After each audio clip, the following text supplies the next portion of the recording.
That was easy. Is this on? It is, yeah. Well, thank you, everybody. My name's Simon Ruth. I'm the Chief Executive Officer of the Victorian AIDS Council. I'd like to welcome you all here tonight to MJ Loves Tina, Charlie's Chasing Harry, a Midsumma Hypothetical. I need to start by acknowledging that we are on the land of the Wurundjeri people of the Kulin Nations and pay our respects to their elders past and present. And I also need to acknowledge our partner organisations, the City of Melbourne, for making this beautiful building available to us, and also the Midsumma Festival. Tonight's event is part of VAC's ongoing commitment to create conversations within our community, the gay, lesbian, bisexual, transgender and intersex communities.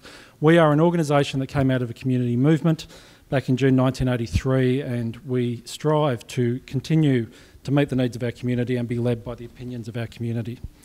Many of you who are over the age of 35 will remember hypotheticals and what they meant to Australia. I've learnt since deciding we should have a hypothetical that no one under 35 actually knows what a hypothetical is. But they were very popular in the 1980s when Geoffrey Robinson held them, and they were very important to the HIV movement because in August of 1986 there was a hypothetical called Does Dracula Have AIDS? And live on television the Australian government changed its policy on needle exchanges when Geoffrey Robinson cornered Neil Blewett and made him agree that needle exchanges were the way to stop HIV spreading from the gay community into the injecting drug user community. So they've been a very important part of our history. You will meet your panel shortly, but I need to introduce our moderator. Our moderator tonight is Rob Moodie. Rob is the Professor of Public Health at Melbourne School for Population Health. He has worked everywhere. He's worked for Save the Children Fund, Médecins Sans Frontières, the Burnett Institute, the Gates Foundation, the World Health Organisation, UNAIDS. He was the CEO of Vic Health, and he's also been the chair of the National Preventative Task Force. And for those of you who like rugby, you will know him from his presidency of Melbourne Storm. A glowing presidency. I have the script here. The panel do not know what's in the script, and Rob does not know what's in the script. So I'm going to hand it over, and I hope you enjoy tonight, and I hope it's as much fun as we think it'll be. Thank you. Lovely.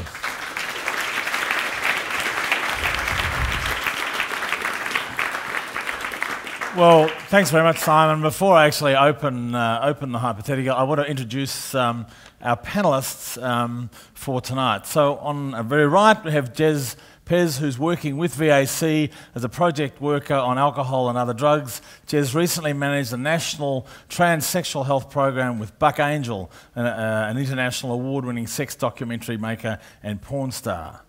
On his left is Dean Beck, an award-winning voluntary broadcaster on 94.9 Joy FM, one of only the world's 3 local community-owned radios. I've just found out tonight, I'm amazed how good Joy FM is. In his words, Dean delves into the extraordinary lives of everyday people, highlighting every shade of queer culture whilst reflecting the spectrum of diversity that makes Australia today.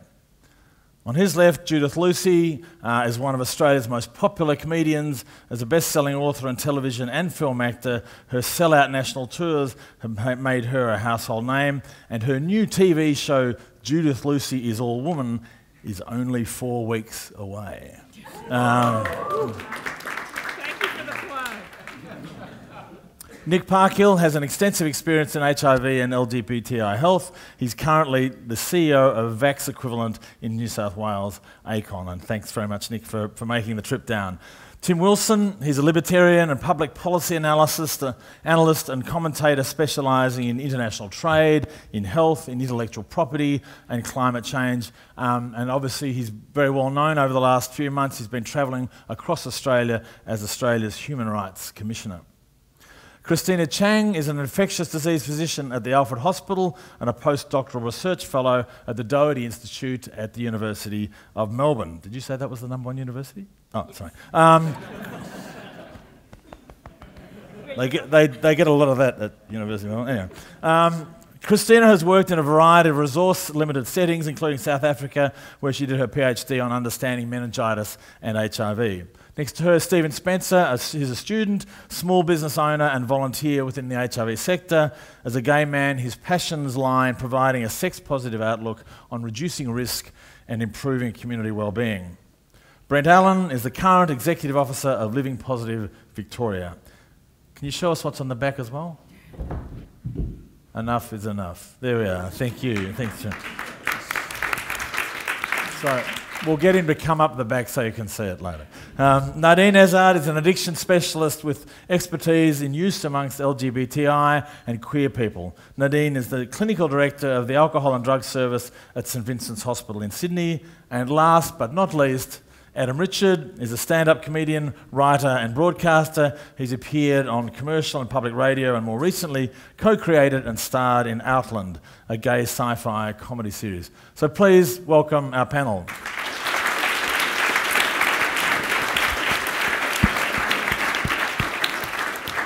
There we go. And the winner is... Oh, sorry, wrong show. Aha. MJ Loves Tina, Charlie's Chasing Harry, a Midsumma Hypothetical. There will be no murders in this Midsumma. There we go. Now,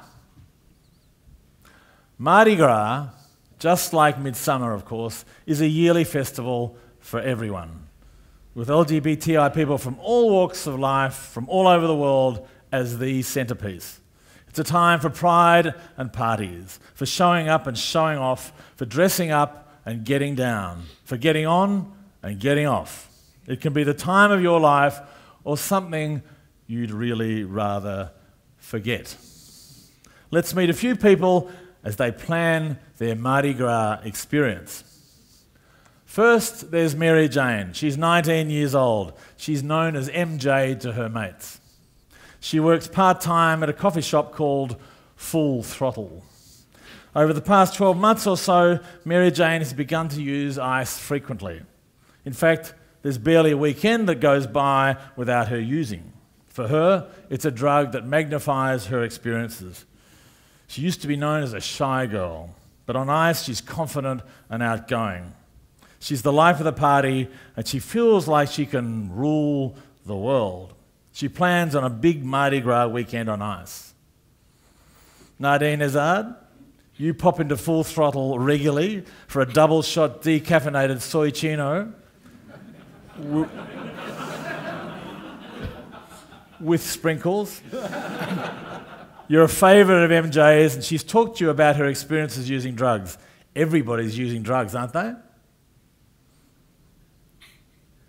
Well, I'm sure from Mary Jane's point of view, she probably feels like everyone is, because we know that when people are using drugs, they often feel like they're using the same amount as everyone else, but probably just a little bit less. But we actually know from the recent National Drug Strategy Household Survey conducted in 2013 that only about 2% of the population has used methamphetamine in the last 12 months. When they looked at the data by people that identified as lesbian, gay or bisexual, the rates were about 4 times as high in those populations. So we do know that in our communities the use is higher. We don't know very much about transsexual and intersexual people. The data is very poor, and we do need to have more data from those populations. When we talk about crystal, though, what we're often talking about, often we make the link between crystal use in gay men and HIV, which is something that we might hopefully get to a bit later tonight. But we need to also remember the girls use it. Can we up the mic? Mic on? You might just have to come a bit closer. Yeah.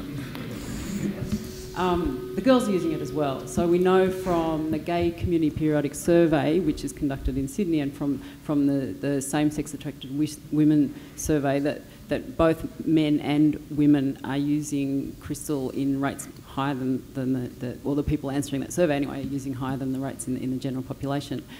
But we also know that from data in the US anyway, where they interviewed children of the women that were involved in the longitudinal nurses study, so they looked at the kids that were aged 12 to 23, the kids that identified or described practices that were bisexual or homosexual were using methamphetamine at rates higher than the kids that were describing practices that were heterosexual. And in fact, the women that were describing lesbian or bisexual experiences were using rates higher even than the gay and bisexual men.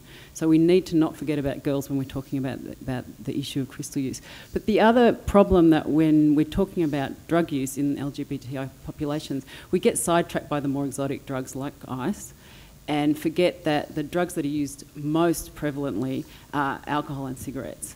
And particularly amongst lesbian women, data from Sydney anyway shows that lesbian women are using at rates more than twice the general population. So we need to remember that alcohol, from a population health perspective, the drugs that are killing most people, we need to be talking about alcohol and cigarettes. So yeah, Mary Jane, people are drinking and smoking, but maybe not to the extent that she thinks that she is. Great, thanks Nadine. Christina Chang, Mary Jane knows lots of people on the scene who use ice. It's not a problem for them. She sees them out and about. They're having a great time. What's the issue? I was told that I could be controversial, so I was about to say that having fun is overrated. But I probably should take that back. But I think it's great that people are having fun. Obviously, the thing with drug use is that you spiral, I think. You go from one to the other. And, there's going to be the immediate issues about being a bit euphoric. There's going to be issues about sleeplessness and therefore not taking your medications as regularly as you should be, etc. So there are a whole variety of acute things and then chronic things as well. So other drugs that you then go on to because other people around you are taking them, risky behavior and who you have sex with, whether you have threesomes, etc. So there's a whole cascade of events that I think that may happen, and that's probably what we're trying to prevent. Yep. Great, thanks very much. Jez Pez, now as a community worker, there are other issues that MJ needs to worry about. First of all, I would imagine that she's kind of socially anxious, and that's why she's sort of looking to engage in ice as much as she is, and perhaps what is her peer circle, what is she doing for the rest of the week. So I would be looking to engage her in other networks where she can perhaps have social circles that want to nurture other parts of herself. And, I'm not quite... She was 19, so she's still in that early development stage where actually her brain has not finished developing yet, and there might be some neurological impacts of the drug actually on her physicality. So I'd be wanting to, if, say, for example, she came in and I was working in a service and I came in contact with her, I'd be wanting to look at more a holistic approach and connecting her into some other... Well, basically asking what she wants to do, what's a priority for her. Like if she's having a lot of fun and she's feeling connected, then that's great. But if she wants to look at addressing some other areas of her life and perhaps make some new friends, I think that would be important to link her in so that she doesn't kind of spiral out of control and engage in some other activities. Yeah. Dean Beck, you're in the media. How's the media dealing with drug use in the LGBTI community? They're loving it at the moment. I think it's fantastic. It's something to report on. Makes a great headline. It's edgy. It's out there. It confronts everybody.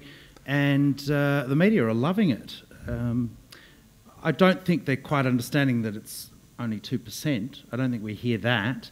And I don't think that of that 2% that we realise there's only a fraction of that are got a major problem and experiencing psychosis or picking at themselves having scabs, which is what we hear reported in the papers and on our TVs. We don't hear that most people that are taking these drugs are doing so and functioning normally. Yep. Okay. Well, we'll tell you a bit more about MJ. She's recently become infatuated with a girl called Tina. Tina's older than Mary Jane. She's 30. She was studying social work at university but found the hours a bit restrictive. She's recently dumped uni altogether. She has a full social life. She's really popular. She tried ecstasy when she was 17 and's gone through a fairly full menu of recreational drugs since then. She's been a casual dealer for the last 5 years and she's happy to sell Mary Jane ice. She thinks MJ is cute and she's funny.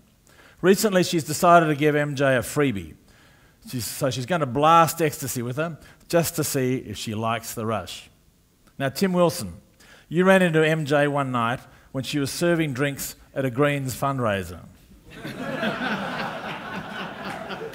That's definitely a hypothetical. She tells you about her plans with Tina. It sounds like fun, doesn't it? Well, I don't think so. I think it sounds like Tina is encouraging MJ in some pretty poor behaviour, and she certainly shouldn't be encouraged.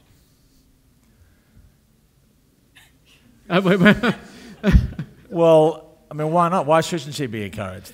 Well, I mean, ultimately it's up to them to decide how they want to live their lives, but I would have thought that for the reasons that we've already heard from a number of people, we don't want to see a situation where MJ becomes more readily a consumer of ice, but on top of that, also that we shouldn't be encouraging Tina to engage in that type of behaviour of dealing as well, but it's their life and they get to make a choice about that.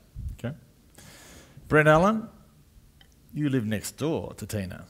Now, one day over fruit muffins and a mint tea, she tells you all about this great new girl, MJ, and that she's decided that it will intensify their experience if they shoot up using the same fit. 3 years ago, Tina found out that she had Hep C. It'll be fine as long as MJ goes first, won't it? And Tina knows that Hep C can be cured nowadays, can't it? There's not really a problem here. Well, you know, I'm good friends with Tina, and, you know, that mint tea goes down a treat. I think I'd spend some time with Tina explaining to her that, really, why would you want to share a fit? I mean, really, fits are ubiquitous in this country. I mean, they're literally not even a dime a dozen. They're everywhere. There's no, I mean, why would you want to share? I mean, in fact, if you think about it, sharing means that you could actually do a bit of damage. It doesn't matter if you go first or second. You know, you want to make sure you're using a clean fit so you get a good hit. So if you're going to go down that path, I mean, why fuck it up? Thank you. Okay, now we're going to leave Tina and Mary Jane for a moment, and we're going to go online with Harry. And here's Harry's online dating Grindr profile. It's actually only 20 minutes ago. 31 years old, for those who can't read, 187 centimetres, 84 kilograms. That's a great set of numbers, as Paul Keating said. He's white, currently single, looking for discreet hookups, and says, you will have an open mind, no fats, no femmes, and wogs to the front of the line. Spanking. Dean Beck. Yes.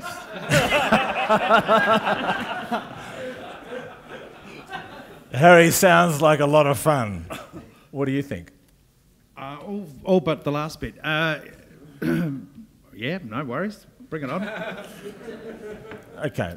No other comments? Do you think he's the real man? He's the real deal? Well, I want him to define fat. You got a fun one.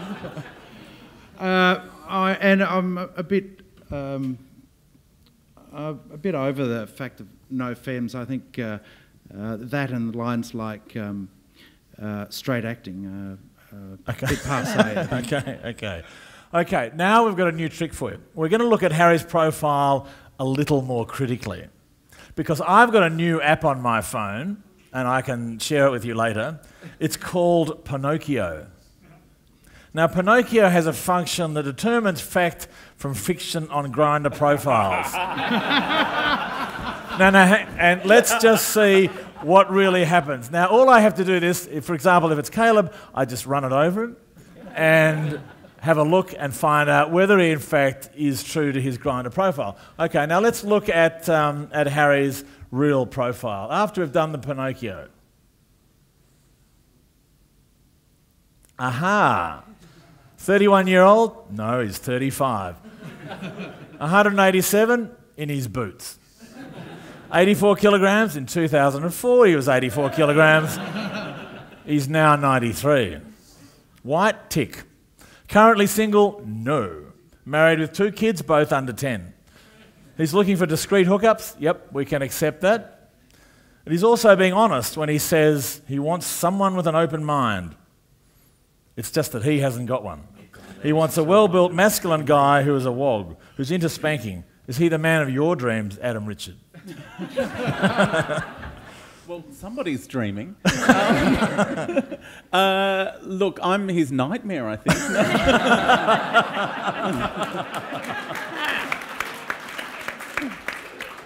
I'm not very feminine at all. And only about 50 kilos overweight. He's distressing me. The thing that worries me is the no fats, no femmes. Like, Wogs to the front of the line, that's fine. You can have a preference, but saying no to something is not exactly a preference. That's it's a negative. Like a dispreference. Yeah, you're saying no all of a sudden. So I think what he's doing is basically, they say you can't make something out of nothing. You make even less when you're starting with a negative. So having no fats, no fat, it's going to be he's going to attract negativity. It's going to be there are going to be a lot of no's with whoever he hooks up with. There's going to be no, not up there, no, not in there, no, I'm not touching that, and no, this isn't free. And in fact, any of you who are worried about your Grindr profile, Adam will advise you after the show. I'm very skilled. Okay, a little more about Harry, actually. Harry's quite a complex guy. He used to play for Essendon in the AFL. And following the departure of an Essendon coach to Le Cordon Bleu Institute in Versailles, Harry is the newly appointed development coach. His appointment was front page news, and he's hoping to help reinvent the club's image. In his playing days, Harry had a closeted affair with another player that lasted about 3 years. But then he met his wife Mandy, who was a blonde date he took to the Brownlow one year. Judith Lucy, surely this kind of dating profile truth stretching that Harry engages in is harmless, isn't it? Oh, absolutely. Because I think married with children is virtually single looking for gay sex. Who hasn't made that little slip over the years? No, I'm old-fashioned. I think it's good to have a modicum of truth in what you put out there, and I can say I've only ever put an ad anywhere. Well, this is an absolutely true story. Many, many years ago, I put an ad on an internet dating service, and this is how truthful I was. I swear to God I did this. I wrote, I cannot ride a bike. I am not remotely interested in walks along the beach. I smoke and drink, and the only other thing I enjoy doing is watching television. I have large breasts. Now, the unbelievable part of that story, because I'll be honest with you, I thought the system would crash with the amount of responses I got. Just the one, Rob, which was disappointing. And I know you're wondering, so I will tell you. One guy replied, and he simply wrote, I like to wank. I like to wank a lot. And while I couldn't help but admire his candour, I sensed that he might be a bit of a loner in the end, so I left it alone. But no, that is disgraceful, what he's doing there. Thank you, Judith, for your candour. Now, Harry's preference is for masculine guys, for people who aren't overweight, and for wogs. It's okay, as we were talking about before, surely to be able to express a preference. It's freedom of speech after all. Tim Wilson, you've met Harry a couple of times. You even had a few drinks with him at the recent Hawthorn Melbourne Storm Jelly Wrestle-Off. Surely expressing preferences is okay. Well, of course, he's allowed to express preferences, and people like Adam Richards should rightly be turning around and say, we don't accept that type of behaviour, least of all because if you've got this wonderful Pinocchio app that I'm sure everybody's going to download later this evening, that they would be able to make judgment calls about the honesty, and then not just the honesty of this sort of information, but how much they can fit into the honesty of everything else they may say, should interactions go forward. Okay, thank you. After a few hits and misses, Harry's had some luck on Grindr. Oh, that's good. He's been chatting with a Sydney guy called Stefan. Now here's Stefan's Grindr profile. The Stefanator. 170 centimetres, 78 kilograms, single dates, Sorry? W1R3D. Why? Power bottom BB plus FTM. I want a daddy over 30 to punish me. Now we're going to put Stefan's profile through Pinocchio, the Miracle app, as we had before, and you can discern fact from fiction. It comes out, he's actually spot on. He's totally honest. The one problem is, of course, Harry doesn't understand Stefan's profile, or at least not all of it. W1R3D, what in the hell does that mean? BB plus, FTM. Harry needs to be cool. He likes Stefan's profile pic. So Brent, Allan, you've recently started a new advertising service on the shopping channel where you provide horoscopes and Grindr glyphic translations. What in the hell does his profile mean? Well, I hope I'm making a fortune on that. People are subscribing, I'm charging them. You know, you can get the, 30 days for free. You can get the, 3 minutes for $30, whatever it is. But I think, what I'd be saying, a rating of 0 out of 7, that's pretty good, I think, the Pinocchio app works. I really want this Pinocchio app. Can I just say how much time I waste trying to figure out if they really are what they are? But, I'd be saying, well, you need to know where you're going with lovely young Stefan, yeah, because he's wired. That's what that means. Everyone's wired. He's into chemsex, likes getting off his face, taking chems to enhance the sexual play. He's a power bottom. Love those power bottoms. The world needs to be populated with more power bottoms. Bareback, BB, bareback. Positive, so he's a positive barebacker, and he's FTM, so he's female to male transgender. Thank you very much. So maybe Harry should get more information, but perhaps he needs to provide Mandy, his wife, with some information. Nic Parkhill, Harry saw you on the footy show, talking about gays or lesbians. He can't quite remember which one. Anyway, he sees you on a tram one afternoon. He feels you have a face he can trust. Within 2 minutes, he's told you his life story. Mandy, the kids, Grindr, Stefan, and the fact that he's interested in nude Pilates. What would you counsel him to do? Don't take nude Pilates. Well, I guess, I think Harry, with all of his issues, needs to be speaking to someone. Who that should be someone he trusts, perhaps not a stranger on a train, but perhaps someone with a little more professional insight than someone he has just seen in the media, I would imagine.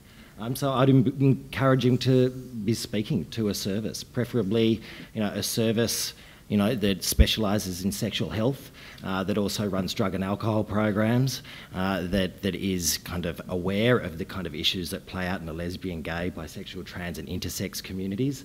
But I think Harry, for all of his mowed up profile, for his life situation, sounds like a pretty lonely and kind of isolated character. And so I think he's obviously feeling quite socially isolated. And so I think social connection, engagement with services that are appropriate and cultural to his specific needs are absolutely critical. Also where he knows his issues are going to be treated with privacy and in a confidential way. But my fear for Harry was that if he doesn't get that support, then he's perhaps going to find himself even more socially isolated, and the lies will get bigger and larger, and he's probably heading for a bit of a fall. And we're about to find out. Like all sensible, logical, intelligent people, Harry listens to Nic's advice, but he decides not to follow it. He's going to take his chances.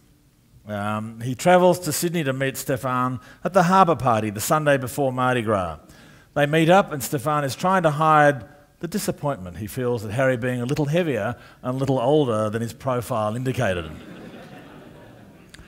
But they hit it off, and before you know it, they're back at Stefan's motel room kissing on the bed. Before things go much further, Stefan needs to tell Harry something.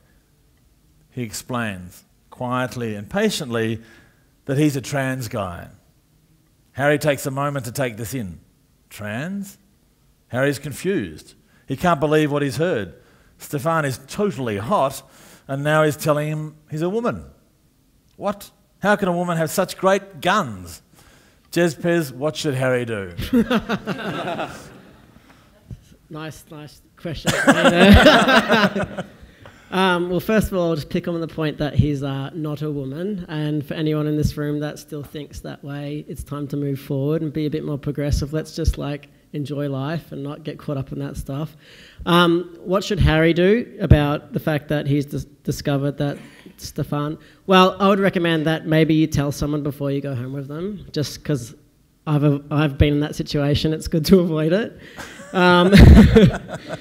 But what Harry should do is perhaps maybe it's interesting that he's probably reflecting on the fact that he's faced with someone who he thinks hasn't been open, whereas in fact the Stefanator has been 100% upfront and transparent about everything to do with him. And Tim Wilson, he should probably get a Human Rights Award for the level of oppression he probably faces and being HIV positive and trans and all the other things he has to deal with. Harry should probably just take a moment, think to himself, all right, this is a bit of a thing, okay, I've not encountered this before, but let's go back to my original attraction to this person. We've got chemistry, this is going to be fun. Let's just go forward and fuck. Okay, so it all works out in the end. Harry decides that Stefan is too hot to pass up.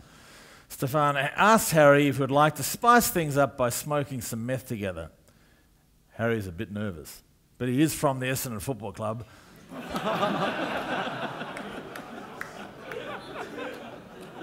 And it's really just a performance enhancer, isn't it? They both share a pipe and go for it. Stefan called Harry Daddy, and Harry told Stefan he'd been a really, really bad boy. He needs to be tied up and whipped. After an hour and a half of whipping, gagging, tying and torture, it's all over and they lay in the wired glow of post-meth coitus. Stefan is very happy.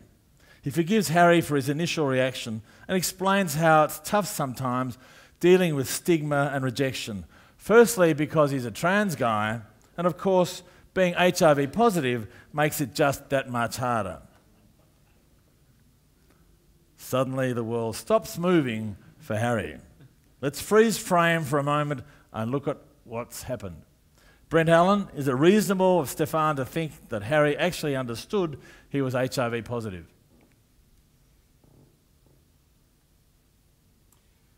You're there? Yeah, I am. Is it reasonable? Well, it definitely said it on his profile that he had a plus sign. Plus, when they put it through Pinocchio, it confirmed that. Harry doesn't have Pinocchio. But I think, my experience of using the plus sign has been fraught with danger. I remember originally using it online and people thinking I was happy or I had a positive outlook on the world. And then, of course, people then think you're positive for everything, like every known STI to mankind. And that's not really something you'd want to advertise either. So I think in terms of their encounter, I think it's great they talked about the transgender issue. I think it's great they got that on the table. And I'm really applauding Harry for being open-minded here. But they didn't really talk about HIV. Yep. And the plus sign is the plus sign, but it doesn't say you're HIV positive. Dean Beck, do you think Stefan's profile constitutes disclosure?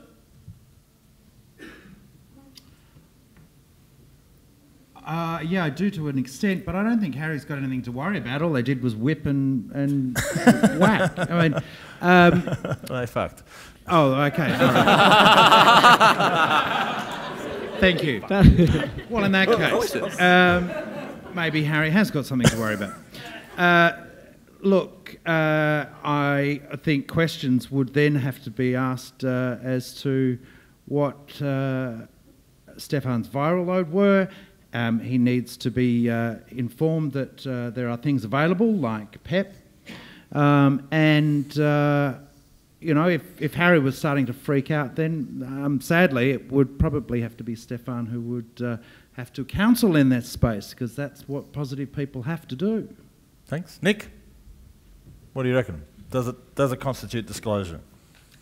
Well, they're in New South Wales, so what constitutes disclosure in New South Wales is different to Victoria, and you're meant to demonstrate reasonable precautions. Whether a lawyer would think of a plus sign on a grinder site as a reasonable precaution is open to interpretation, I guess, how they fight that. It's actually never been proven, or it's never been, you know, put to a case about what reasonable precautions are. But I think Dean's point around, you know, there's a whole other set of issues here at play.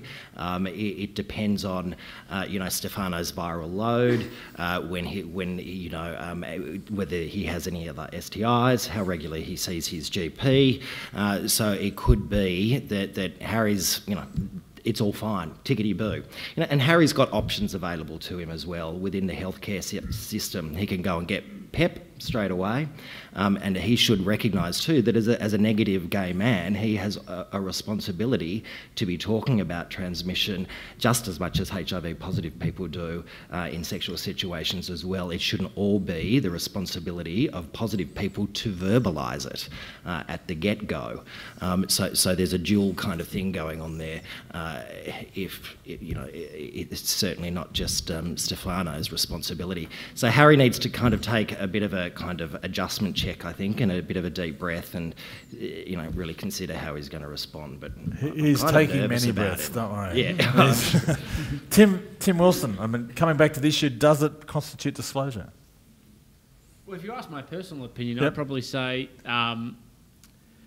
it obviously is disclosure, right, but it requires a certain amount of foreknowledge, which isn't clearly present to everybody, particularly when you're talking about the subculture of Grindr. And so I would look at it and say it probably doesn't for a lot of people, and that it was probably much more sensible to have that discussion beforehand, which admittedly is probably somewhat difficult if you're whacked out on meth. But I don't know that, having not been in that situation myself. But I wouldn't consider it disclosure if you're not familiar with it, because some of those terms, particularly you're talking about Harry's situation, he may not have been familiar with. Good. Now, Stefan, coming back to what Dean was saying, is a pretty clued up guy. He's read the results of a couple of recent studies. He thinks that if his viral load is undetectable, and he's pretty sure it is, then there's no chance he can pass HIV on to Harry. Stephen Spencer, would you agree? Well, I'm 5 years of living proof that undetectable viral loads can work within a trusting relationship. Definitely, that's one of the range of things that Harry can do, or that both of them can do to protect Harry from transmission, or from, yeah. But yeah, undetectable viral load, there are so many studies out there, and obviously if Stefan knows his stuff, then he can lay that information onto Harry, and he can take it from there. But obviously he should also know that PEP's available, and there are other options. Great, thanks. Christina, is undetectable viral load the new negative? This is a really tough one, I think. So clearly being undetectable on a viral load is a great thing. It's come a bit closer. Yep. So a HIV viral load that's undetectable is obviously good. Clearly, we need to understand that that's simply a threshold of our test that we use currently in clinical studies. So in clinical practice, in Victoria at least, it's about less than 20. Yep. So understanding that undetectable doesn't mean that the virus doesn't exist, only that the virus is below the low limit of detection. Yeah. So that's one point. So the sort of undetectably detectable. That's right. Yeah. So in that, if we use more specific tests, we could potentially find virus. Yeah. The other thing to understand is that clearly, even though we often test HIV viral loads every 3 or 6 or 12 months, that doesn't mean that it gives you a passport to have sex with anybody that you want. Because clearly, you can have rebound virus very quickly if you stop taking your HIV, or if you're erratic for a few days. So I think that's the other thing to think about. it's not a passport for 3 months of being HIV undetectable. It reflects at that instant. That's right. So things can change very quickly. So yes, being undetectable is good. Yes, we know that if you have a very committed relationship, that you've known each other for a long time, the transmission rates are very, very, very, very low. But clearly, in a meeting where you've just met with some methamphetamine, you don't really know each other very well, you don't know where the last viral load was done, there's still some risk. And of course, it depends on whether you have a sexually transmitted illness at the time, whether you've got herpes, some chancre, etc., and what kind of sex you do, that the risk may be multiplied. So we would quite surely still offer this person PEP if this person comes into the Alfred. Okay. Because if we look at Harry, he's a little bit clued up, or sort of. He's heard about something that will help you if you've been exposed to HIV. It's called PrEP. So I'm sure you all know this. So clearly, we have lots of acronyms in medicine, and that's very tricky. So there's PrEP and there's PEP. They're a little bit different. So PrEP for pre-exposure prophylaxis, whereas PEP for post-exposure prophylaxis. Yeah, we don't call it POPE. I don't think Pope would be too happy about that. So they're quite conceptually quite different here. So we've had PEP for a long time. They're not based on randomized control studies per se, but because it's been instituted in loads of different countries and we know it works. So within 72 hours, if you have had a high-risk sexual encounter, or if it's an occupational encounter, for instance, then within 72 hours, we would offer you PEP. So we will weigh up your risk depending on what kind of encounter that is, whether it's intercourse, blah, blah. And therefore, we'll calculate the risk and decide whether we give you 2 drugs or 3 drugs, etc. And that will be given for about 28 days. Now, of course, giving you the drugs versus taking the drugs are very different things. So a lot of people save their PEP drugs for the future. That's also not a very good practice. So we know 28 days is really important and being compliant to that. As compared to PrEP, which is what some people may be confused with. So PrEP, pre-exposure prophylaxis. So clearly, again, loads of studies internationally that suggest that if you're in a serodiscordant couple relationship, or if you have high-risk sexual behavior and you think that your risk of acquisition of HIV is high, you can potentially be assessed for suitability for PrEP. In Australia, unfortunately, it's not quite accepted in government practice yet, and there are some demonstration programs in various states. But clearly, that's something that we should be working towards. So tomorrow we could change policy on that? That's what we're aiming to do today, apparently. Okay. Okay, Brent, Stefan's seen you on TV and he's seen you in the press. Even if Stefan ends up giving Harry HIV, is it really such a big deal these days? HIV isn't all that much of a deal anymore, is it? Sure it is. I mean, I don't think, my advice would be, you don't want to get HIV, and there's no need to get HIV nowadays. When I was infected with HIV, there was no option for me to have a preventative course of drugs that could have prevented it from happening. So, and I think you got to understand that there is the obvious thing about getting HIV, which means you got to take drugs, but there's the subtle stuff about being HIV positive that people don't recognize. It's the stuff about recognizing that travel becomes restrictive. Insurance becomes a bit of a headache. There's the whole notion of disclosure, and trust me, it's not once, it's every day, all the time, especially if you're on Grindr. You got to do it all the time, and it's not as simple as just putting a plus sign. So there's the soft, it's actually the hard, sharp, pointy end of being HIV positive. And I would say that do whatever it takes to remain HIV negative. Life's a fuck of a lot easier. Thanks. Nic, north of the border, what do you think? Absolutely. Completely agree with what Brent said for all of the reasons that he's outlined so eloquently. prevention is absolutely critical. New prevention technologies are emerging very, very slowly here in this country. Are they to be adopted? But the sooner that they can be scaled up so that people can protect themselves, rather than just using condoms, if you like, which has been the kind of one method that we've relied on for 30 years, we need to invest and get governments to invest in new prevention technologies so that we can, eradicate HIV and eradicate HIV transmission, and that is absolutely doable. The technology is available to us, and stigma and discrimination continues to be prevalent here in Australia, in gay communities here in Australia. It can be a hell of a lot worse in other countries as well. So, this is an investment that governments need to make in prevention and continue to make, but the gay community itself needs to make that investment now as well for future generations of gay men. So we're not here having this conversation in 30 years' time. I won't be here. So, Adam, Stefan is undetectable. HIV might not be a big problem here, but Harry's mind is still racing. His heart's pumping at 1,000 miles an hour. He rakes over the night's events. If you were Harry, what would you do next?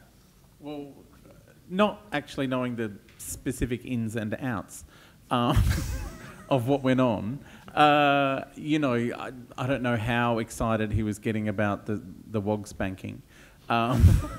He might have broken a wooden spoon, who's to know? But yeah, depending how much... I guess, Stefan would be the one that has to counsel him, this poor 22-year-old, counselling this man who's nearly 40, and saying, look, I could have transmitted something here, and here. I guess his only option is PEP, is to pop on down to the hospital. It's a weird situation, getting a 20-year-old to counsel you when you're nearly 40. That is a strange situation. He's and then he's also got to think about what he's going to have to disclose to his wife, if he wants to go home and pretend everything is fine. He's living in a house with 2 kids. And also there's the question of depending how angry Harry is about this situation, different states have different laws about the criminal aspect of passing on HIV. So he could suddenly turn into a complete asshole and go, right, let's go down the cop shop. Well, you've obviously read the script because Harry and Stefan decide, just to be on the safe side, they'll go and get some PEP. Oh, cool. From not the cop shop. No.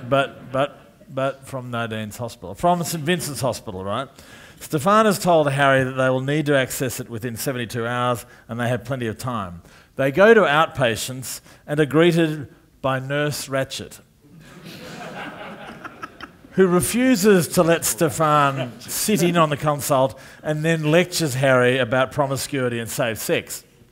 Nadine, Ezard, you've been attending a nude yoga intensive. And I don't believe this. And you've done your back when getting into the downward facing dog and ended up in the emergency department. You overhear the lecture Nurse Ratchet is giving to Harry. Surely she's just trying to help. What do you do? I can't keep my mouth shut. I'm sorry. I'd get involved because the whole. We need to encourage people to come forward for intervention, and the more we do to promote stigma and decrease that space for coming forward, the more we're working in an anti-public health measure. I mean, the issue around self-stigmatisation and not wanting to seek treatment is real in our communities. One of my clients the other day was talking about getting high, having barebacking, and I was trying to encourage him to think about PrEP, even though it's not widely available, but we can work on that. And he said, but if I get HIV, that's my fault. I kind of deserve it because it's kind of bad. So it's that we need to be working against that. And we really need to be, Nurse Ratchet should be encouraging him for coming forward. That's really great that you're coming forward and having tests and having PEP, and are you and going through the conversation about did he actually really know his status even before this encounter. This is presumably not the first time he's barebacked, and he hasn't thought about HIV transmission or even any STI transmission or any other bloodborne virus transmission. So we need to have that conversation with him and encourage him to talk about it. I mean, we've set up an early intervention service at our hospital where we try to encourage people to come forward who wouldn't actually come forward for treatment normally. And we're getting quite a lot of these guys that are at home married with wives and kids and having this other secret double life, and they're coming forward for the first time ever saying, I want to have kind of check up and talk about it with somebody. So we really need to be opening up that space. So yeah, I'd get involved. I'd be talking with Nurse Ratchet. Lovely, thank you. Now, but she doesn't work at our hospital. Right. I think she's just been sacked by Nadine anyway. Now, Stefan and Harry wander towards Taylor Square, pep in hand, to see if they can salvage the night. Unbeknownst to them, a keen Melbourne birdwatcher in Sydney for the Peacock Convention, also on that weekend, snaps their picture. Dean Beck, in your new role as Neil Mitchell's replacement at 3AW, concerned of Carnegie, emails you the photos of Harry and Stefan, shirtless in their hot pants and hand in hand. A bottle of Travada is visible if you enlarge the pic. Do you run what could be Melbourne's biggest story going into the pre-season? No. No? No. No? No. You won't have that job much longer. But what I would do would be to contact the president of the Essendon Football Club and say, we have something that you might be interested in and the public would be interested in, but we want to know what's going on here. So I would do a little more homework is what I'm saying. Right. Well, as it turns out, a Melbourne tabloid runs the story as well as you. Photos of Harry in hot pants and Mandy picking up the kids from school. Tim Wilson, as Essendon Football Club's newly appointed president, what does the club do? You really don't need another distraction going into the pre-season, do you? I seem to be doing an awful lot of things, from Greens Party fundraisers to running the Essendon Football Club. What do you do? Well, firstly, you need to get to the bottom of the situation, and that includes getting the Harry into the club to make it clear the situation he's facing, and also to make sure there's some sort of counselling support, I would have thought. In terms of media management, I think it's a complete nightmare because a photo was taken in a public place with clearly displayed information, and he presented himself that way in a public place. So I think there's nothing you can really do about that. My main concern would be for the player and doing what you can do to make sure that he is all right, and if his family needs support and assistance, and then to start to also you need to engage your other players as well as the club more generally, because people's minds will be running around at a million paces, and get some sort of clear, concise media statement out about the situation, so that it can remove the speculation that no doubt is whirling away on the radio station we've got running on over here. Thanks. Judith Lucy, you're promoting your show as guest host on the project that week. What's your take on this story? Well, first, as a female brunette over 30, I would be reeling that I'd been asked to host the project.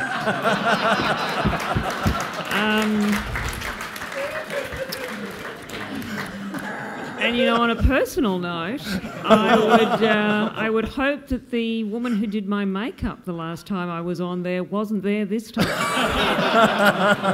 Because let's just say she got a little carried away with the blue eyeshadow, and from here on up I just looked like the sky. Look, I would also encourage people not to run the story, but of course they wouldn't. The cat has well and truly been let out of the bag by now. But, you know, call me crazy. I would actually be running with the idea that Stefan, Harry and Mandy all have a lot of things to sort out. That is essentially none of our beeswax.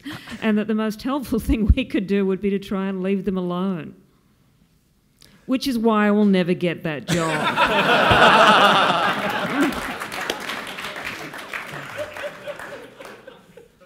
Dean Beck has missed out on 3AW and Judith has missed out on the project. Nic Parkhill, following a tragic boot scooting accident at Chill Out, you've been seconded to VAC as temporary CEO.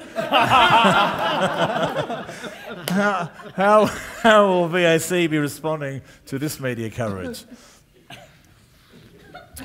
Look, I think that you'd need to make a kind of assessment about how you were going to respond, if at all you were going to respond, and what was the objective of that response. I certainly don't think you'd want to make any particular comments on the case other than to kind of talk about broad-based principle approaches around managing HIV, stigma, discrimination, those sorts of things. I think, you know, the points that were made earlier about reaching out to the club to see if there's any work that VAC could do with the club to around, you know, HIV stigma, discrimination, those sorts of things, but importantly reaching out to Harry and his family to make sure that they're all right, but you don't need to do those in a public sense.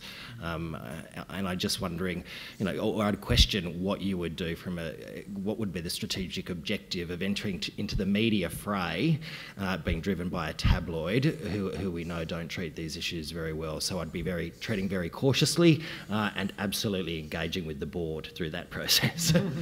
Yeah. And Simon will be very thankful that you've done it that way too. So with reporters at her door constantly, Mandy and the kids leave Brighton, which is a lifestyle, not a suburb, as you know. And they go to stay with her cousin Tina in Brunswick. Now, while Mandy is crying on Tina's shoulder, wondering if it's her fault, Tina explains that even the best of them sometimes pick the rotten fruit. Mandy's shocked. Tina's girlfriends are always so lovely. Tina explains her last one-night stand, Cheryl, lasted 7 months. And it took that long to discover that she was faking being a vegetarian. Then there was Sonia the stalker, halitosis Helen, and Jessie, the trolley dolly who had a girl in every port. Jessie used to bring back wonderful gifts, and some of them not so wonderful, the type that needed a trip to the general practitioner. Christina Chang, is sexual health just a man's game, or do the ladies need to be on the lookout as well? The last time I checked, I think females have sex too. So, so I assume yes, females should also be on the lookout, and whether you're white or black or green or yellow, whatever sex you do. And of course, HIV transmission can occur through all sorts of forms, injecting drug use, etc. as well, so you don't even have to have sex. So, yes. Great. Tina starts to tell Mandy about MJ. She met MJ a few weeks ago. They had a great time at Mardi Gras. They're thinking about moving in together. That is, if their cats can get along.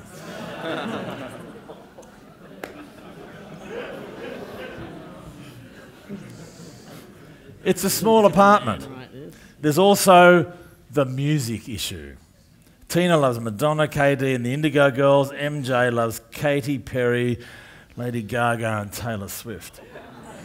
Judith Lucy, should we let such fickle things get in the way of true love? Well, I did once break up with a man because he was a fan of Andre Rieu. Really, I mean, you know, becoming an Andre Rieu fan is a bit like saying, okay, I'm preparing for death. But No, look, of course not. If everything else is working out, then they should get beyond that. This is a true story. I did live. They're all true. I lived with a musician for a couple of years, and his tastes were very eclectic. He was actually into a band called Blood Duster. And some of my favourites were, not making any of these up, Pawn Store Stiffy was one of their songs, as was the Corpse song, and my personal favourite, Fisting the Dead. And we stayed together. So I would say, if I could put up with Fisting the Dead, she can put up with Taylor Swift.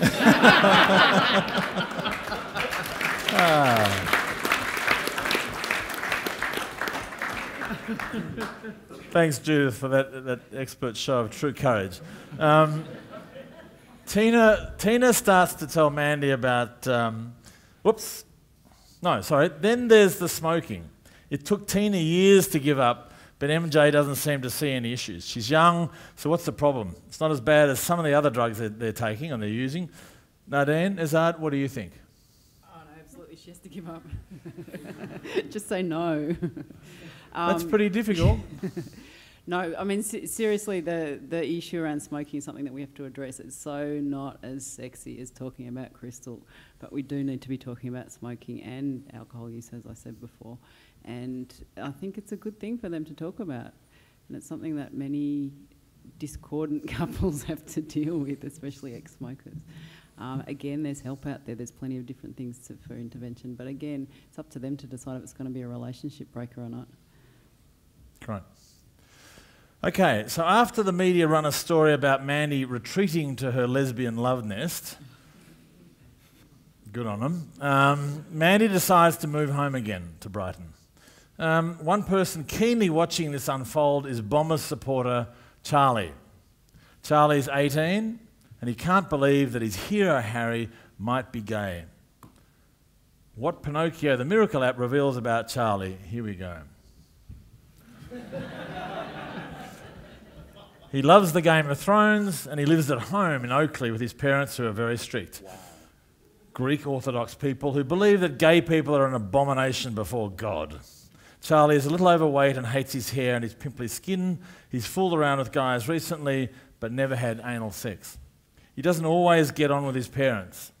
Charlie's father might rule with an iron fist, but like all parents, they want the best for their son. Adam Richard, you meet Charlie and his parents, Nic and Melina, at a Spicks and Specks sausage sizzle. Because your instinctual powers are so acute, almost Pinocchioid, you recognise immediately that Charlie is gay, that his father is very hard on him, that he has the body image issues, and that he loves Games of Thrones. If you could get him alone between sausages, what would you advise him? Well, this kid's got to learn very quickly, do not get between a fat man and a sausage. I will trample him. This is something that actually happens to me all the time. Like, kids want to come out to me, people want to come out, no one wants to come on me or in me, but out to me.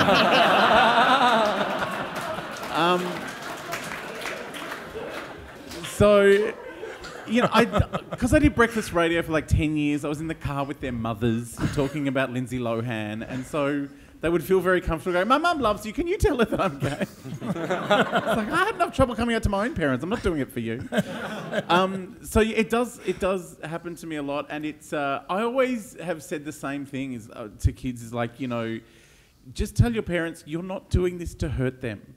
Because a lot of parents react like, you know, that this is something, it's like, you know, you smoking in the backyard, or it's like the time you took the car without asking. And it's like you're doing something naughty just to piss them off. And it's like, no, this is about, you know, truth and love. This is not, you know, and often if you introduce your parents to the kinds of people you're interested in, you know, you say, oh, this is my gay friend, who's the same age, that will often put them at ease. Because another thing that I've noticed that parents get freaked out about is They think all their kids who are coming out as gay are saying, oh yeah, I'm totally hooking up with that 70-year-old predator down the road. And it's like, as soon as parents see that, you know, kids are kids and they're in love, then they'll go, oh, okay. I'll put up with this one like I put up with that fucking Taylor Swift playing all the time. So yeah, I would just say to him, just, you know, be honest and tell them you're not trying to hurt them, that, you know, if they love you, they love you. End of story. That's, you know, nothing's going to change. Wonderful. Jez Pez. Charlie's heard of this thing called the Gay Men's Health Centre. He thinks it might be a fitness club. He calls you and you gather from the conversation on the phone that he's very sexually inexperienced. But one thing's for sure, at the moment, he's really, really mixed up. He tells you he knows being gay is a sickness, probably just a stage he's going through before he gets married. He can't really be gay. Greeks aren't gay. He starts crying on the phone. How do you respond to Charlie? Oh, poor little guy. Well, I'll probably just let him know that what he's feeling is really normal for where he's at, and like broaden issues around how, as society, we put a lot of pressure on people to conform to these boxes, and what he's probably experiencing is like internalized homophobia and fear of stigma and like fear of rejection and so many things from our parents, and let him know that he can access services and come into a really welcoming and safe support group where he can meet some younger guys that are going through the same thing. And that can be like really not very confrontational at all, and he might be able to be connected to some people who's going through the same thing, make some friends, maybe meet a boyfriend, get some support. Well, it worked. He's feeling a lot better after his chat with you, and he starts reading Star Observer. There's a lot in it about HIV. He's never met anyone with HIV, but he's reading about it, about how young men catch it because they're complacent. Brent, Allan, are the rising HIV rates young men's fault for being complacent? Oh, no, absolutely not. Absolutely not. I don't believe anyone is complacent. I think that our institutions are complacent. I think that our political leaders are complacent. And I believe that blaming individuals for being complacent is nothing more than extending stigma to individuals. If we want to place complacency where it truly resides, let's look at the failure to have a sexual health curriculum in this country that is comprehensive, that is contemporary. Let's look at the fact that our public health systems continue to deny the realities and the challenges of living with HIV and other infectious diseases.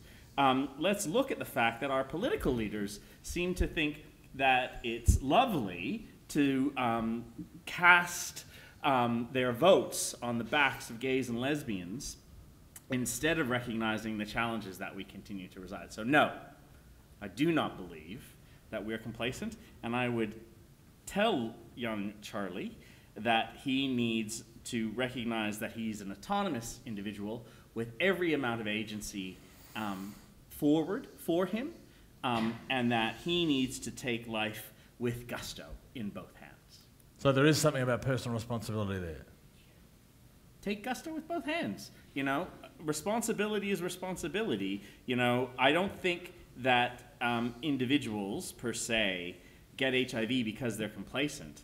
I believe people, and this is what I would tell young little Charlie, that people make choices and sometimes the risks don't end up in their favor, but that's not complacency.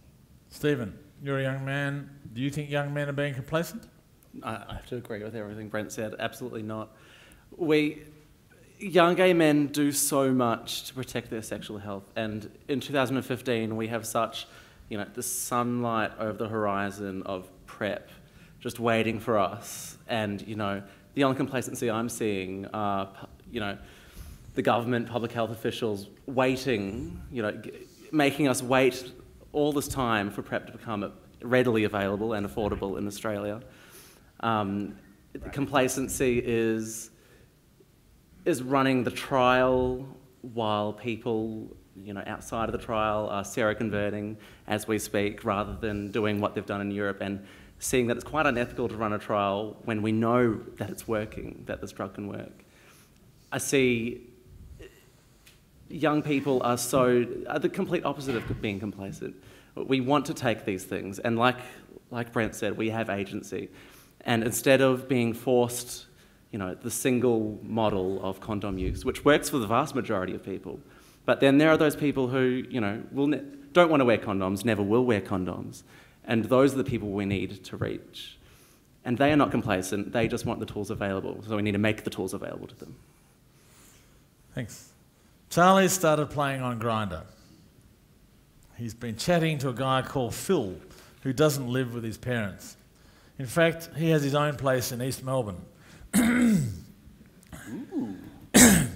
Charlie thought Phil's profile pic was totally hot.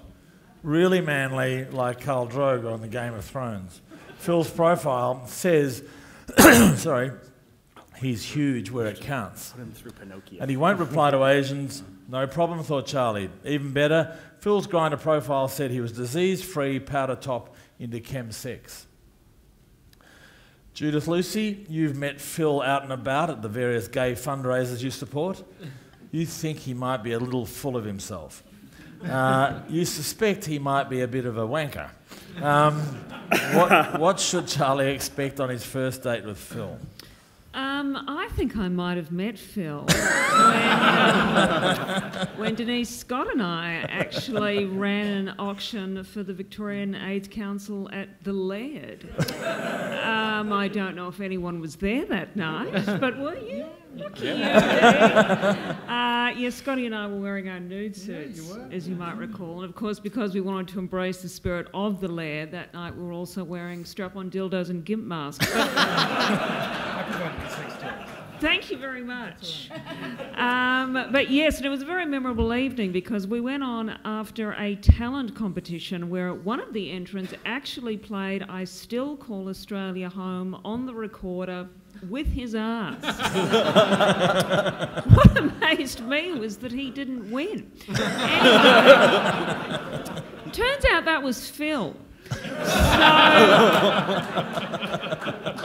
I would say that Phil's a little bit of a cock, and that Phil is also generally off his rocker when I've seen him around. So I would say to Charlie, that first date, there's probably going to be a lot of drugs involved, and God knows I'm the last person to say, don't do drugs.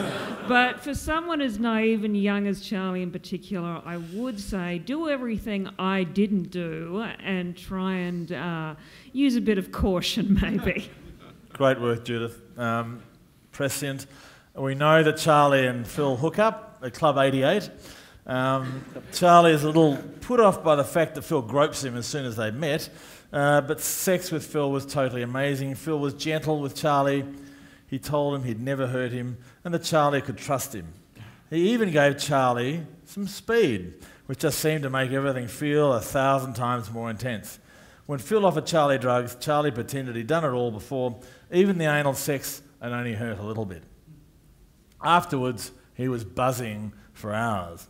But once he'd come down, alone in his bedroom in Oakley, Charlie felt he'd let himself down. He felt a deep, deep, deep sense of shame. He went to church and felt that God was going to punish him. When he tries to call Phil, it turns out that the number is for a Chinese restaurant. And he can't find Phil on Grindr anymore. Phil's blocked him. Dean, is this a punishment from God or a blessing in disguise? He's going to go to hell and damnation. He is like just experiencing what all of us experience with dickheads like that. I would consider it a blessing. It would also be a huge learning curve for a very young man, and he will strengthen from it. Thank you. Well, it looks like Charlie has a lot to chew over. Now let's fast forward 12 months. Charlie has moved in with a lesbian couple in Fitzroy North. His father might have disowned him, but he's happier than ever, with a new extended family of gays, poofs, dykes and queers that keep his social calendar very busy. He's even dating a nice Greek boy that he hopes to take home to meet his mama one day. Harry had a spectacular tabloid divorce from Andy. He's now the CEO of Late Bloomers, an organisation that supports gay men and lesbians coming out later in life. He's campaigning for the AFL to be included in the 2020 Melbourne Gay Games. He's living happily with Stefan. They plan to give birth to their first child in 2016. And they're not fussy if it's a boy or a girl, but they are hoping for a Sagittarian. Mary, Jane and Tina have all settled down in a house in Fitzroy North. They've got a pug called Iggy and a lodger called Charlie. MJ has given up smoking and they've started a lesbian alternative to Grindr called Muncher.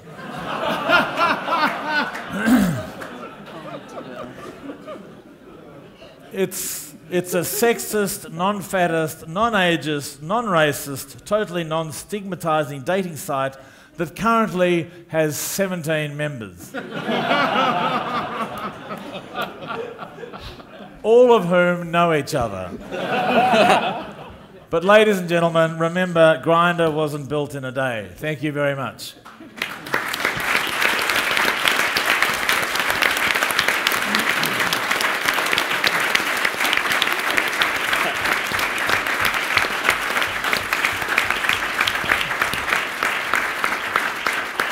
And can you please thank our wonderful, wonderful panellists.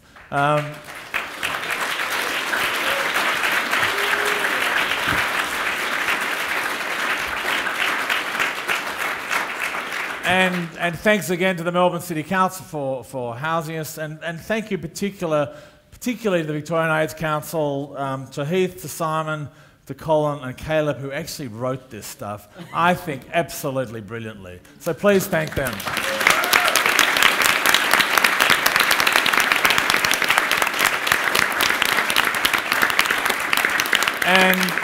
And lastly, our thanks to you, because we thought 10 people were going to turn up, and we're delighted that so many of you have come and enjoyed this occasion. We think that the revitalisation and the re-emergence of this hypothetical format, we've thoroughly enjoyed it. Thank you very much to you. Can you please fill out the evaluation form on your seat and hand it into a volunteer, and we'll see you at the next hypothetical in 15 years. Thank you very much. Well done. That was terrific. That was brilliant. No. Lovely. Thank you. We're done.